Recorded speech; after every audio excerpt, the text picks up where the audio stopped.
네, 안녕하세요, 여러분. 반갑습니다. 박프로입니다. 자, 내일이면 이제 우리나라 삼성전자에 대한 주가가 또 변동이 나올 텐데, 일단은 너무나 걱정을 많이 하고 계신 것 같습니다. 사실 걱정이 뭐 안 될 수는 없겠죠.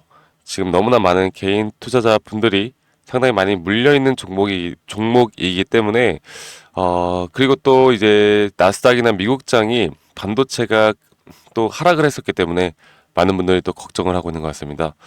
물론 걱정은 되시겠지만, 지금 이 삼성전자에 대한 분명 시그널을 떴기 때문에 시그널이 무슨 시그널이냐? 이 바닥에 대한 시그널을 확실히 떴기 때문에 여러분들 지금부터는 너무 걱정하지 말고요. 앞으로 이런 공포가 우리에겐 기회가 될 수 있다는 걸 여러분들께 한 번 더 좀 말씀드리겠습니다.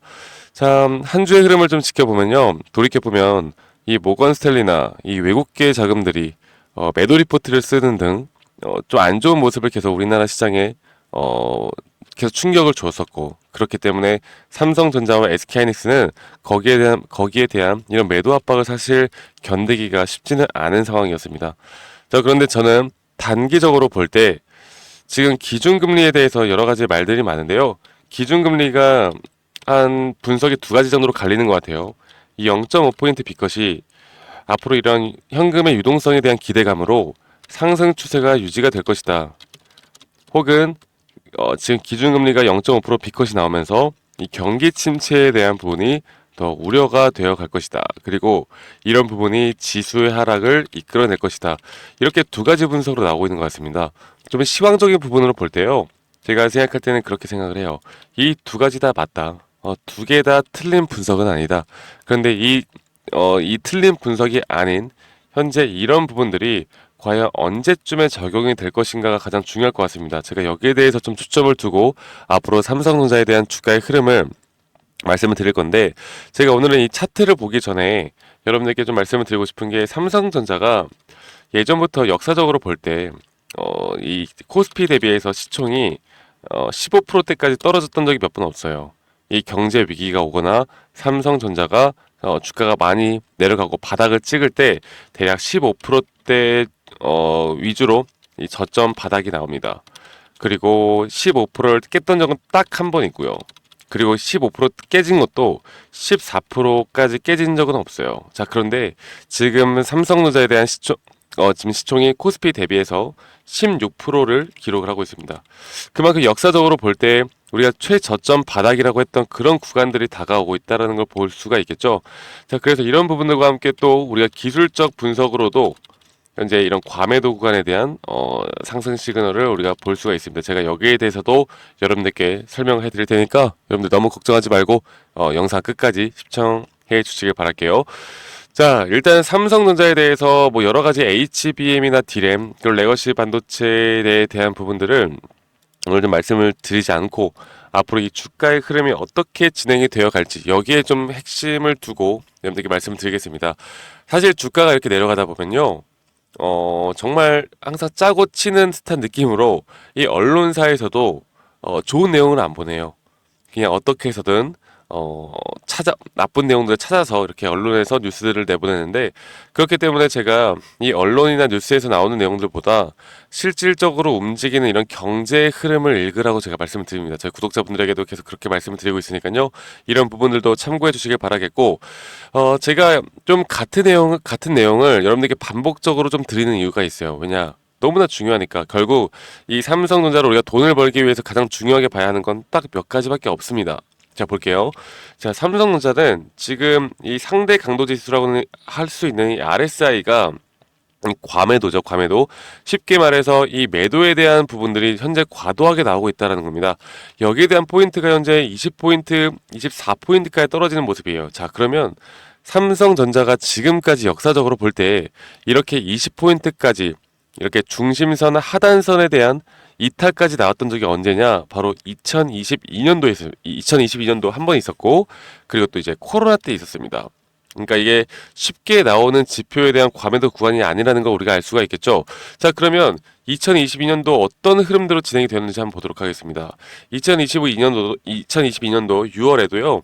이렇게 저점에 대한 이탈이 한번 나오고 반등이 한번 나왔다가 그리고 다시 한번 또 저점 이탈을 나타내거든요. 그러면 이때 일단 6월에 지금 20포인트 가까이 하락을 했었고요.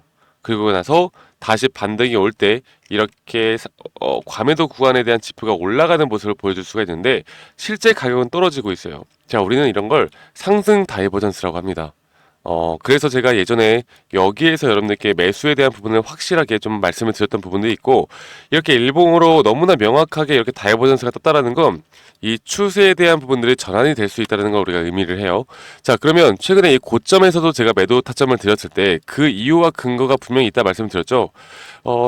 여러분들 제가 이제 주봉 차트로 좀 볼 텐데, 일봉 차트로 보는 것보다 주봉 차트에 대한 시그널은요, 더욱더 확률이 높은, 그 확률이 높은 자리에서 더욱더 우리가 확실히 알 수 있는 시그널이라고 볼 수가 있겠습니다. 자, 보시는 것처럼 가격이 높아졌지만 이런 과매수 구간에 대한 지금 지표가 낮아지고 있는 모습. 그렇기 때문에 제가 여기에 대해서 여러분들에게 매도를 일단 50% 이상 하셔야 된다 라고 말씀을 드렸었고, 여기에 대해서 또 현금을 무조건 챙기셔야 된다라고 제가 강조를 드리고 있었어요. 자, 그리고 나서 이게 매수 타점을 참 잡기가 애매했습니다. 애매했던 게, 이게 사실 여기에서도 좀 잡을만 했죠. 잡을만 했고 단기적인 상승은 나왔겠지만, 사실 이렇게 단기적인 상승에서 또 대응을 하는 게 쉽지는 않았기 때문에 일단 금리 인하가 나타나는 구간까지는 좀 지켜보자, 관망을 하자라고 여러분들께 말씀드렸습니다. 그리고 지금 이 구간은 이 추세를 보도록 할게요.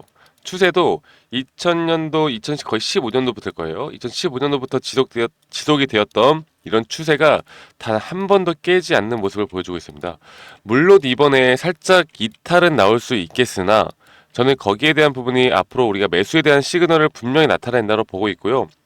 지금 보시는 것처럼 삼성전자 같은 경우는 연봉으로 볼 때 이 10년 선을 단 한 번도 깨지 않고 있습니다. 10년 선을 단 한 번도 깨지 않고 있고, 자, 올해로만 보면요, 아직 이 10년 선에 대한 지지를 해 나갈 때 이 밑구간에 좀 열려 있긴 해요. 그래서 이런 구간까지 빠질 수도 있다는 걸 인지를 해야 되는데, 이게 과연 언제 빠질까를 우리가 알아봐야 되겠죠. 네, 그래서 이렇게 지금 주가의 흐름을 우리가 앞으로 시황적인 부분, 이 나스닥에서 미국장에 대한 뉴욕 증시 그리고 금리 인하에 대한 부분들을 좀 같이 보면서 말씀을 드려야 되는데, 제가 이 말씀을 드리기 전에 저희 구독자분들, 그리고 아직까지 제 구독, 좋아요 안 눌러주신 분들 있잖아요. 구독, 좋아요 한 번씩만 눌러주시고, 제가 이렇게 드리는 시그널, 앞으로 여러분들이 잡아 나가야 되는 이런 타점들을 제가 우리 구독자분들과 함께 좀 공유를 해드리고 있습니다. 그래서 저와 박프로와 함께 해 나가고 싶다 하시는 분들은요, 010-2011 9671로 저에게 삼성이라고 문자 한 통 남기시는 거 잊지 마시고, 구독, 좋아요 한 번씩만 꼭 눌러주시면 감사할게요.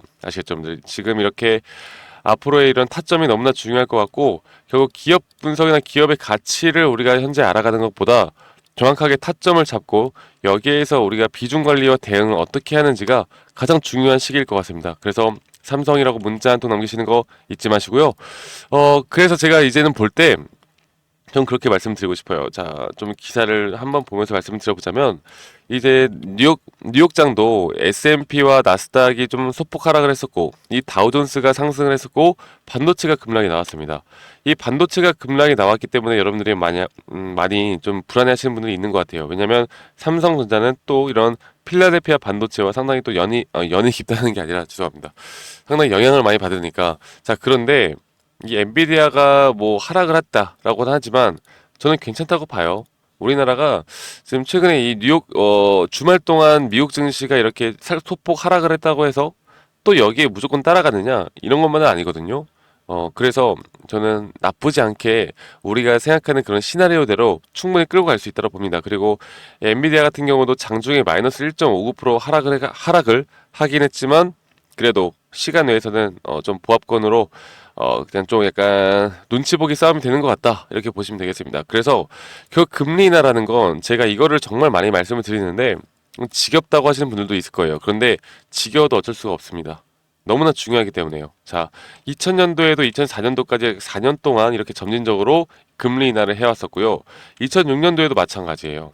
이렇게 금리 인하를 했었고, 18년도에도 마찬가지인데, 이럴 때마다 다우존스 그리고 나스닥 미국 증시는 소폭 상승 후에 지수가 급락, 소폭 상승 후에 급락, 소폭 상승 후에 급락, 이렇게 흐름들이 반복이 되어 갑니다. 자, 이번에만 다를 거라고 생각하는 게 더 웃기겠죠. 자, 그러면 단기적인 상승이 나온다라고 볼 때 저는 여기에 대해서 지금 이 고점과 저점을 이었을 때 대략 한 50% 구간이 여기거든요. 그리고 현재 단기적인 매물대가 지금 여기에서 가장 많이 쌓여 있는 모습을 보여줄 수가 있을 겁니다. 그래서 지금 좀 약세로 나온다라고 하면 대략 한 0.38에서 0.5% 구간, 그리고 장세가 조금 더 강세로 나온다라고 하면 한 0.618 구간까지는 올라갈 수 있는 부분이 있을 거다. 그런데 여기에서 뭐라 그랬어요? 저희가 단기적으로 다시 한 번 더 고점 신호가 명확하게 뜬다라고 하면 여기서는 현금화를 무조건 하셔야 된다라고 제가 말씀드렸습니다. 그리고 50% 넘는 비중을 줄이는 게 앞으로 우리가 수익을 볼 수 있는, 정말 큰 돈을 벌 수 있는 기회일 것이다라고 여러분들께 말씀을 드리고 싶네요. 그 이유가 바로 지수의 하락으로 인한 삼성전자에 대한 정말 최저점 바닥, 이 타점이 이때 나올 것이다. 여러분들께 말씀드리고 싶어요. 아시겠죠, 여러분들? 그리고 우리가 방금 공부했던 것처럼 이렇게 주가가 상승을 하고 다시 한번 하락이 나오다 보면요, 아마 여기 지표에 대한 부분이 상승을 했다가 대략 이 정도로 걸칠 거란 말이에요. 그러면 아까 제가 말씀드렸죠, 가격은 하락을 했지만 지표는 상승하는 상승 다이버전스가 완벽하게 뜰 것이다. 이거는 이제 주봉에서도 마찬가지로 비슷한 흐름이 나올 겁니다. 여러 가지 지표들을 보거나 시장 측면에서 볼 때 이런 흐름들이 지속이 되어 갈 거라는 걸 우리가 예측을 해볼 수가 있겠죠. 그래서 지금 이 구간 우리가 뭐 하락을 한다고 해서 공포 심리에 또 매도를 하시거나 손절하신 분들도 분명 많을 거라고 생각합니다. 그 마음이 이해가 안 가는 건 아니겠는데요. 지금까지 버텨왔다라고 하면 이제는 절대 매도하면 안 되는 구간이 맞는 것 같습니다. 그래서 이런 시나리오와 앞으로 투자 전략, 그리고 여기에 대한 타점들을 끌고 가는 게, 앞으로 내가 어떻게 대응을 하고 어떻게 매수와 매도 타점을 잡는 게 잡아야 할까를 고민하는 게 가장 중요한 시기인 것 같아요. 아시겠죠, 여러분들? 그래서 제가 앞으로 이런 흐름들을 저희 구독자분들과, 그리고 제가 또 운영하고 있는 이 커뮤니티가 있거든요. 이 커뮤니티에서도 여러분들에게 여러 가지 정보들, 그리고 많은 정보들을 좀 공유해 드리고 있어요. 그리고 최근에 여담으로 하나 말씀을 드려보자면 11월에 미국 대선이 있잖아요. 11월에 미국 대선이 있는데 이 대선에 관련해서 트럼프와 해리스가 말 한마디, 무슨 언급 한마디를 할 때마다 우리나라 테마가 형성이 됩니다. 테마주들이 형성이 돼요. 그리고 이 테마주들은 우리가 급등으로 단기간으로 수익을 또 빠르게 볼 수 있는 구간들이 있겠죠. 그리고 이 테마주들 속에서도 현재 상승 시그널에 대한 부분들이 나오는 종목들이 몇 가지가 있습니다. 제가 여기에 대한 종목들도 우리 구독자분들에게 함께 좀 공유를 해드릴까 해요. 네, 여러분들이 포트폴리오에 좀 참고를 해보셔도 괜찮을 것 같고, 제가 종목들마다 이렇게 추천을 드리는 이유와 근거들에 대해서도 여러분들께 좀 같이 알려드릴 거거든요. 그래서 여러분들이 아마 공부도 많이 되는 시간이 될 거라 생각합니다. 아, 이런 식으로 종목을 잡고 이런 식으로 타점을 잡는구나, 이렇게 공부가 또 되는 시간이라고, 될 수 있는 시간도 있다라고 저는 보고 있기 때문에 삼성전자는 삼성전자대로, 그리고 우리가 또 이런 종목들은 이런 종목들대로 앞으로 제가 말씀드렸던 것처럼 내일부터는 앞으로 정말 좀 진지하게 대응이 좀 필요하지 않을까. 그리고 심리적으로도 흔들리지 않는 방법을 좀 우리가 같이 좀 생각을 해야 되지 않을까. 사실 이 구간이 심리적으로 너무나 흔들리기 좋은 구간인 거 맞아요. 그래서 이런 부분들을 여러분들과 함께 좀 이끌어 나가도록 저도 같이 좀 노력을 하고 여기에 대한 타점들을 우리 구독자분들에게 다 제공해 드리도록 하겠습니다. 아시겠죠, 여러분들? 그래서 구독, 좋아요 한 번씩만 꼭 눌러주시고요. 삼성이라고 문자 한 통 남기시면 되시겠고, 이제 날씨가 좀 쌀쌀해지고 있습니다. 여러분들 이제 여름은 다 지나간 것 같아요. 내일부터 다들 옷도 좀 두텁게 입으시는 게 좋으실 것 같고요. 건강과 안전 항상 조심하시고 저는 다음에 더 좋은 영상으로 인사드리도록 하겠습니다. 감사합니다. 박프로였습니다.